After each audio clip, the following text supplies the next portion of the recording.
Hi, I am back with another video. So Perfume Mania 2021 continues unabated. Today I have a small haul. It is 4 full bottles and a sample. These were all blind buys, and this is very much a YouTube made me buy it kind of video.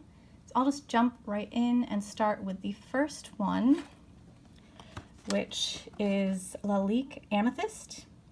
So this one I have seen on quite a few perfume channels, as I imagine many of you have as well. So I wouldn't even begin to know where I first saw this, but I can tell you that the video that finally got me to decide to buy this was from Gabby at Gabby Loves Perfumes.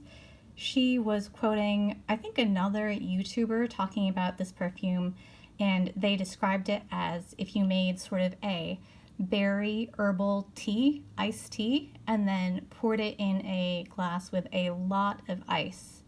That's kind of what this is. So it's very berry, very crisp and refreshing and kind of watery. So that sounded really good to me. I actually really like to drink something similar in the summer when it's really hot. I like to make hibiscus iced tea. So a lot of times it's hibiscus, pomegranate, hibiscus, some other fruit. Anyway, you brew up a pitcher and it becomes this incredibly dark purple red color, not too dissimilar to this actually. And I do like to drink that sort of watered down by a lot of ice. So it's super refreshing, and you know, it's got a little bit of flavor, but it's not too sweet, not too much flavor. So if you're in the market for a summer drink that isn't iced tea, that doesn't have caffeine, highly recommend making some iced hibiscus tea. This is the perfume that we're talking about, Lalique Amethyst, and it is very much a watery, crisp, refreshing berry scent. I have been into berries and cherries recently, and this sounded like a really good summer hot weather iteration. This has got notes of blackcurrant, blackberry, blueberry, mulberry, strawberry, and then pepper, peony rose, ylang ylang, musk, woody notes, and vanilla. This bottle has this nice patterning all over it. Looks sort of like vines and berries on the outside, so very much in keeping with the theme of the juice. And the box is actually really nice too. It's got the same pattern embossed all around. And then the scent itself, again, is that watery berry. It's very, very, very fresh, juicy, fruity berry. And it's a little bit green. I get a lot of blackcurrant. And I feel a little bit weird saying this because I've been talking about these a lot lately, but this does remind me of a perfume oil from the Body Shop in the 90s. I just want to say I only had 3 perfume oils total from the Body Shop. So I had Dewberry, I had Ananya, and I had Leap. For whatever reason, I am getting a lot of references to those 3 perfume oils in various scents that I have tried recently. So this one reminds me of Dewberry, which is probably the one that I wore the most. And it's actually one that I had recently found was similar to this Hermes Eau de Rhubarbe Écarlate. These two don't really smell too much like each other, but they do share a same vibe of this very watery, very bright, very juicy, very crisp and refreshing fruity scent. So this one is obviously, it's a bit more tart since it is rhubarb focused. It does also have red berries at the top, so there's probably some berry coming through there, and then this one is just full-on blackcurrant, blackberry. I don't know that either of these is exactly like Dewberry was, since it's been so many years since I've smelled it, probably 20-some plus years. But these both have that vibe. Maybe they're coming at Dewberry from slightly different angles, but they're both kind of getting me there. So that's sort of interesting. Maybe not for you, maybe this is only interesting for me because of the personal connections that I happen to have to this Body Shop perfume. But in any case, I really like this one so far. I'm really looking forward to wearing it as we get into summer. So very happy with this blind buy. It's also quite reasonably priced. I think this 100 ml bottle was probably in the range of $25–$30. So if you like light and refreshing berry scents, this is a good one to check out, as so many people on YouTube have been saying for who knows how long. I will again say in my defense that I've been away from perfume for several years, so this is all new to me. The next one I can for sure trace back to one particular YouTuber, and that is Claire Smith. This is from Jill Sander. It's simply Poudree. So I saw this in one of Claire's videos, and she was saying that it actually wasn't a perfume that she had sought out specifically, but it was one of those ones where she was trying to get free shipping, and so adding something to cart. You know, we've all been there. I was intrigued by this interesting kind of milky pink juice inside. I've never seen a perfume quite like that. And then, you know, the price tag is good. I think this was probably maybe $20 for a 40 ml bottle, so not too bad. The box and the bottle pick up a lot of fingerprints, but it is a nice, very, you know, minimalist design there. So feels very high quality for a perfume in this price range. But the thing that made me more interested to try this than I might have otherwise been is that the nose is Sophia Labe, who was one of two who did Salvatore Ferragamo Signorina Eau de Parfum, the original, and that is one of my all-time favorite perfumes. So I was sort of inclined to be interested in this to see if there's any more of that, I don't know, Sophia Labe magic, if there is such a thing. So this is a pretty milky but also powdery, musky scent. It's got a rice note, which is pretty prominent, heliotrope, vanilla, musk, tonka bean, cashmere, solar notes at the top. I have recently been sampling some kind of classic drugstore musks, and this one did remind me of Jovan musk a fair amount.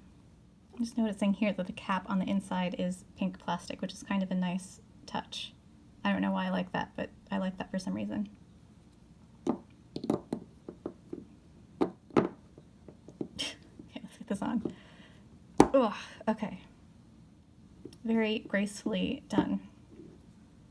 So I do get a little bit of the Johnson & Johnson baby shampoo honey soapiness that I got from the Jovan musk. And then I do get some of the creaminess, milkiness from the rice plus vanilla makes it seem kind of like a rice pudding kind of thing. I haven't actually tried this one on skin yet. I've only sprayed it on paper, and this definitely seems like one that is kind of asking to be worn on skin. I mean, all perfumes are asking to be worn on skin, but this, you know, it's one of those ones that particularly I think would kind of meld with your own body chemistry and become more what it's supposed to be when it's worn on skin. But it does seem like a very easy to like, clean musk with kind of a snuggly, cuddly, vanilla, sweet but not too sweet kind of vibe going on. It's got that sort of fresh out of a bath feeling without being too soapy or baby powdery. And it does seem like a very easy to love scent. So thanks to Claire Smith for bringing this to my attention. That sounds very formal, but yeah, I'm glad to have heard about this one. This next one is another one that I saw on just a bunch of channels, so I'm not sure I could pin it down to one particular one. I do remember seeing it on Claire Smith's channel and maybe Veronica Says also. So this is Chant d'Extase by Nina Ricci. It is part of the Extase line. It seems that I am unintentionally building myself a little Nina Ricci collection. I don't know where that came from, but it does have this really nice printed box with the mermaid. I'm not super into rose perfumes, so I haven't been paying close attention to the other perfumes in that line. This one sounded like a beachy, aquatic, fresh scent, maybe a little coconutty. And here is this turquoise bottle with gold lid.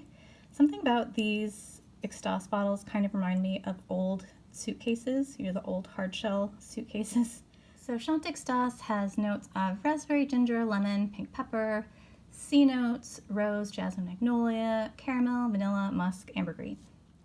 When I first sprayed this, just on paper even, Kind of felt like a breath of fresh, beachy air. There's something about it in the opening, and I guess the C notes, it is just so fresh. It's fresh air, and I don't know how else to describe it, but it really just immediately conjured up this image of a breeze over the ocean with a little bit of salt in the air, a sunny day, it's kind of bright. This could be a good beachy scent alternative if you find, say, Estee Lauder Bronze Goddess a little bit too sweet. I know I have worn that on some hot days and found it to be a little bit cloying with the caramel notes there. So I do get brightness at the top from the ginger, the citrus, the raspberry, the pink pepper. And there's, for me, throughout, it's just those C notes, that feeling of the ocean breeze that just stays throughout basically the course of the perfume. It does have some sweetness in there from the caramel and the vanilla. For me, those notes haven't been super prominent. I've worn this maybe twice so far. My overwhelming impression is just this kind of like fresh air kind of thing. It does smell like what this box looks like. So it's like you are smelling the air around this mermaid, you're getting the ocean, the salt, the water, the freshness of the plants around her. So very appropriate marketing on the box here. Chant d'Extase by Nina Ricci. I also really quite like this one. The last full bottle I have here is Want Pink Ginger by DSquared. And this is one that I saw on Bougie Fragrance. She was reviewing this one along with the original, which is the white cap, and the name is just Want. So this is the pink ginger version with a very bubblegum pink cue ball cap here. Really stands out, like a big pink gumball. So this has notes of ginger, pink pepper, mangosteen, mandarin orange, lemon, heliotrope, neroli, rose, 2 kinds of vanilla, woodsy notes, and amberwood. So from that video and from the description, I was picturing something that's kind of like very cake-like, very desserty, maybe pudding-y, cookie-ish, something along those lines. And to me, this is really not very foodie at all. If anything, I think I do sort of get a bit of a ginger beer feeling. So not like a ginger ale, not like a Canada Dry, but like a really sharp ginger beer, like a Jamaican ginger beer that has that it's the heat from real ginger, from really strong ginger. It's got kind of that carbonated feel, possibly from a combination of the ginger and the citruses and the pink pepper and the opening. Maybe that's where some of that is coming from. But it is definitely not like a cookie or cake ginger, not that version of it. It's more like fresh ginger, sharp, hot ginger. So ginger is listed as one of the top notes here, but from the 1.5 times that I've worn this, I found the ginger to remain present throughout, and not really specifically as a scent of ginger so much as like the feeling, the heat of the ginger, like the heat of when you eat raw ginger or when you have it, you know, in a juice or something. So it's not necessarily like a ginger spice flavor, but more of a ginger feeling and a ginger heat throughout. The vanilla does come in, but again, somehow it is not like a cake batter food vanilla. For me, it is more like a floral, woody, perfumey vanilla. So it's a little strange because the ingredients, they read like something that would be very much like a dessert or a gourmand, but to my nose, it's really not very edible.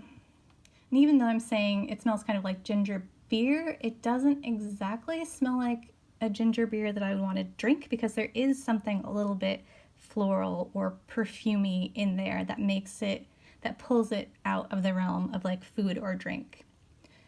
It does start to get some creaminess from the vanilla, but again, it is more like a creamy wood as opposed to a creamy food.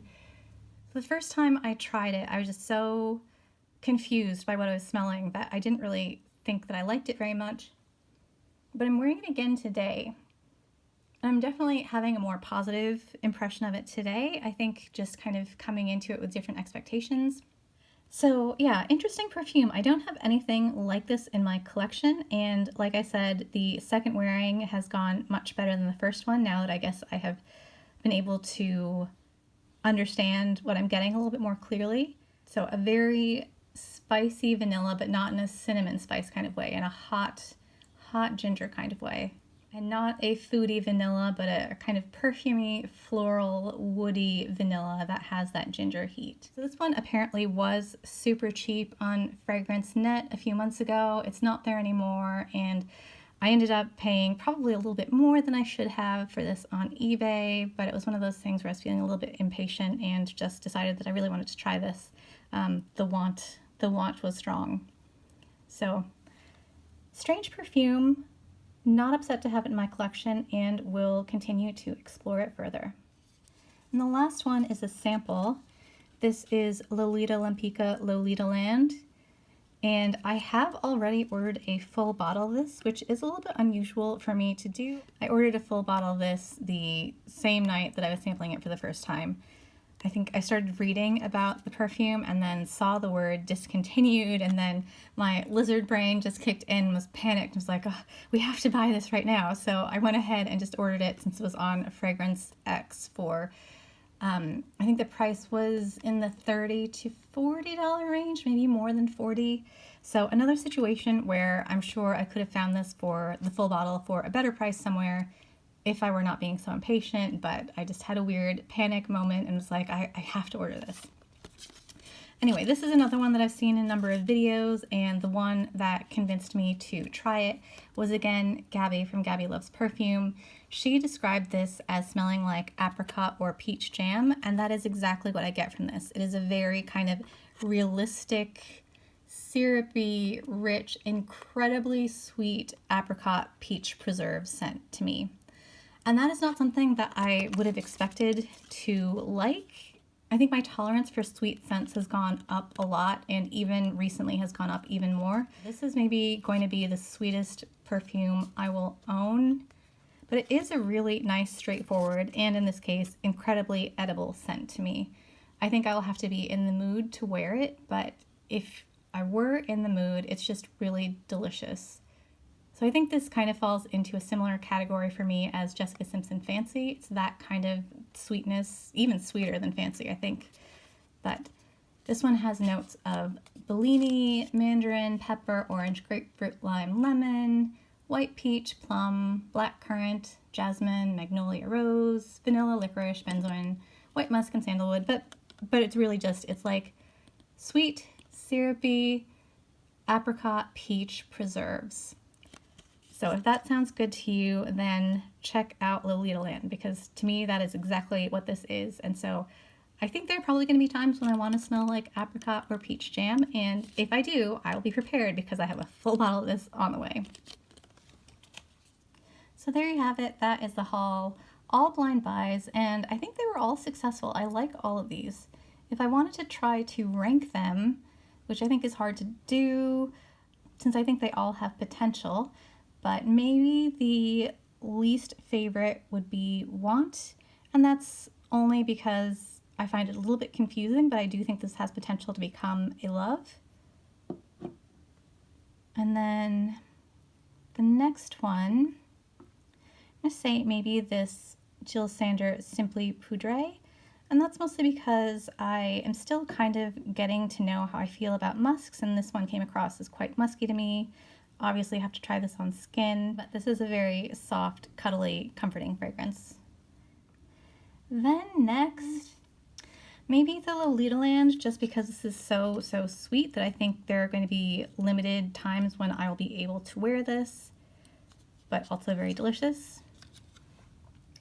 And then I'll say the Chant Extas by Nina Ricci.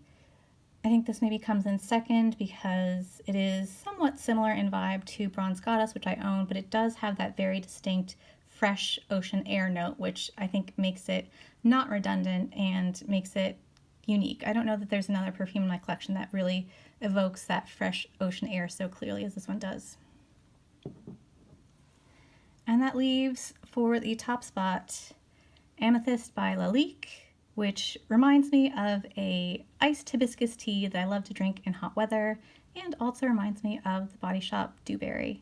So very nice, refreshing, watery berry scent.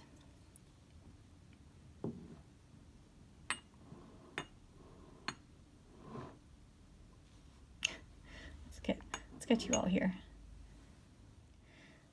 So there you go. Pretty successful blind buy haul. Have you tried any of these? Do you like any of these? Do you hate any of these? Did you see a video that made you interested? Does this video make you interested? Let me know in the comments. I would love to hear what you have to say. Thank you again for watching, and I will see you another time.